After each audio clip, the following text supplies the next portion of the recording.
구독과 좋아요는 사랑입니다. 여러분 반갑습니다. 말씀창고의 서현 목사입니다. 오늘도 시청해 주셔서 감사합니다. 오늘은 창세기 48장 12절부터 22절 말씀입니다. 오늘 말씀은 야곱이 요셉의 아들 에브라임과 므낫세를 축복하는 내용이 기록되어 있습니다. 오늘 말씀을 보면 여러분은 무엇을 묵상하실 수 있을까요? 오늘 말씀 가운데 저는 개인적으로 야곱이 요셉의 아들들을 자신의 자녀로 입양하는 내용을 보면서 여러 생각이 들었습니다. 야곱이 축복을 하는데 야곱은 요셉의 두 아들을 양자로 맞아들입니다. 그래서 하나님의 약속, 그 약속을 받은 지파로 성장하게 되는 모습을 보게 됩니다. 야곱이 요셉의 두 아들을 양자로 맞아들이고 이들을 축복함으로 말미암아 12지파가 생겨나는 것을 우리가 살펴볼 수 있습니다. 고대로부터 양자로 받아들이는 의식은 갓 태어난 아기를 무릎에 올려놓으면서 이루어졌습니다. 그런데 요셉의 두 아들들은 이미 어느 정도 장성하였습니다. 그럼에도 불구하고 야곱은 요셉의 아들들을 축복하며 그들을 자신의 아들로 여기고 하나님의 약속을 선포하고 있는 것입니다. 13절 말씀입니다. 그리고 요셉이 두 아들을 데리고 이스라엘에게 다가섰는데 에브라임은 자기의 오른쪽에 두어 이스라엘의 왼쪽에 오게 하고 므낫세는 자기의 왼쪽에 두어 이스라엘의 오른쪽에 오게 했습니다.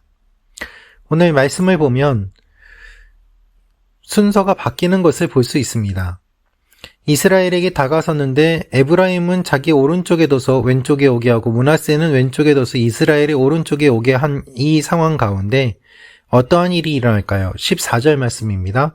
그러나 이스라엘은 그 오른손을 뻗어 둘째인 에브라임의 머리에 얹고 므낫세의 머리에는 왼손을 얹었습니다. 므낫세가 첫째인데도 야곱은 자신의 손을 엇갈리게 얹었던 것입니다. 요셉은 아버지의 눈이 잘 보이지 않았기 때문에 순서대로 제대로 바르게 축복을 받기 위해서 아버지의 오른쪽과 왼쪽에 아들들을 순서대로 두었습니다. 그런데 야곱은 어떻게 했습니까? 손을 바꾸어서 머리에 얹는 것을 우리가 볼 수 있습니다. 그는 먼저 요셉을 축복합니다. 그리고 이 이야기를 하고 있는 가운데서 지금 요셉은 마음이 불편합니다. 17절입니다. 요셉은 자기 아버지가 그 오른손을 에브라임의 머리에 얹은 것을 보고 마음이 불편해졌습니다. 그래서 그는 자기 아버지의 손을 에브라임의 머리에서 므낫세의 머리로 옮기려고 했습니다. 아버지가 잘못 알고 있구나. 아버지의 잘못된 것을 내가 고쳐드려야 되겠다. 아버지가 실수하시는 건가 보다. 그래서 이렇게 이야기를 하는 것이죠. 아버지 그렇게 하지 마십시오. 이쪽이 맏아들이니까 아버지의 오른손을 이 아이의 머리에 얹으십시오. 그러나 야곱은 이렇게 이야기합니다. 나도 안다. 내 아들아, 나도 알고 있다. 두 번이나 나도 알고 있다 라고 이야기를 하면서 에브라임과 므낫세의 관계가 어떻게 될 것인지를 이야기하고 있는 것입니다. 축복하지만 그 축복은 요셉이 원하는 순서가 아니었습니다. 야곱이 그의 마음의 감동에 따라서 축복하는 것을 보게 됩니다. 여러분, 성경에서 순서대로 축복을 받지 못한 케이스가 몇 케이스 있습니다. 야곱도 그와 같은 상황들을 잘 알고 있습니다. 그 스스로가 형에게서 장자권을 사서 축복을 받았기 때문입니다. 그런데 야곱은 장자권을 얻어내기 위해서 속이고 자신의 노력으로 여러 가지 계획을 세웠지만 요셉의 아들들을 축복하고 있는 이 상황 가운데서는 요셉은 오히려 제대로 하려고 하였지만 야곱이 순서를 바꾸어서 축복하는 것을 보게 됩니다. 이와 같은 일들을 통하여서 우리는 무엇을 묵상할 수 있을까요? 하나님께서 복을 주시는 부분에 대해서는 복 주는 사람 마음에 달려있고 특별히 하나님의 계획 가운데 달려있음을 우리가 알게 됩니다. 물론 하나님께서는 여러 가지 규율과 규칙을 중요하게 여기십니다. 장자의 권리를 소중하게 여기십니다. 하지만 때때로 하나님께서는 그것과는 별개로 그것을 뛰어넘는 일들을 하심으로 말미암아 장자라고 해서 안심해서도 안 되고 교만해서도 안 됨을, 그리고 장자가 아니라고 해서 낙심해서도 안 될 것을 우리에게 말씀하고 계시는 것입니다. 하나님의 이와 같은 변주, 파격적인 일들이 우리의 삶에 일어남으로 말미암아 우리의 삶은 더욱더 풍성해지고 하나님을 더욱더 깊이 경험할 수 있게 됩니다.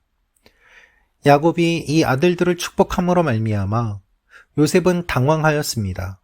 요셉과 같은 사람이 당황할 정도로 야곱이 이 아들들을 축복하는 것은 상상을 초월하는 평범하지 않은 일이었습니다. 그러나 그것을 알면서도 야곱은 이들을 축복합니다. 그리고 그 축복이 이루어지는 것을 보게 됩니다. 야곱의 축복을 살펴보면 이들이 이집트 땅에 계속해서 머무는 것이 아니라 하나님의 약속의 땅에 거하게 되고 많은 자손들을 낳게 될 것을 선포하고 있습니다. 그래서 하나님의 약속이 이루어지기 위해서는 이집트를 떠나야지 그것이 가능한 것이죠. 여러분, 우리가 하나님의 일들을 경험하기 위해서는 익숙한 곳, 안정된 곳, 편한 곳을 떠나야 합니다. 불편한 곳을 찾아야 되고 좁은 길을 걸어야만 하고 하나님께서 새롭게 역사하시는 곳들을 감당하기 위해서 발걸음을 옮겨야만 합니다. 그렇지 않으면 우리의 삶에 하나님의 일들이 일어나는 것을 잘 경험하지 못할 것입니다. 비행기를 타기 위해서는 공항에 가고 활주로에 있어야 하는 것처럼 우리가 하나님의 일들을 경험하기 위해서는 하나님의 일을 경험하기 위해 발걸음을 옮기고 길을 나서고 낯선 곳에 가 있을 때 그곳에서 새로운 일들이 일어나는 것이죠. 사랑하는 말씀 창고 가족 여러분, 하나님은 여러분들을 축복하십니다. 그리고 여러분의 삶 가운데 새로운 일들을 이루어가기를 원하십니다. 여러분들의 삶 가운데 하나님의 놀라운 일들이 일어나기를 기도합니다. 생각을 뛰어넘고 우리의 상상을 뛰어넘는 하나님의 일들이 일어날 것입니다. 그와 같은 일들이 여러분과 그리고 저에게 일어나기를 기도합니다. 기도하겠습니다. 아버지 하나님, 우리가 낯선 곳을 찾아가게 하시고 낯익은 곳을 떠나 익숙한 곳을 떠나 새로운 곳, 날마다 새롭고 늘 새로운 하나님과 함께 동행하며 나아가는 하나님의 사람들이 되게 하여 주옵소서. 그리하여 하나님의 약속이 성취되고 하나님의 놀라운 일들을 경험하는 하나님의 백성들 되게 하여 주옵소서. 아무도 알아주지 않았던 우리를 주님께서 기억하여 주시고 양자 삼아 주시고 축복하여 주신 놀라운 일들을 기억하며 감사드리며 예수님의 이름으로 기도합니다. 아멘.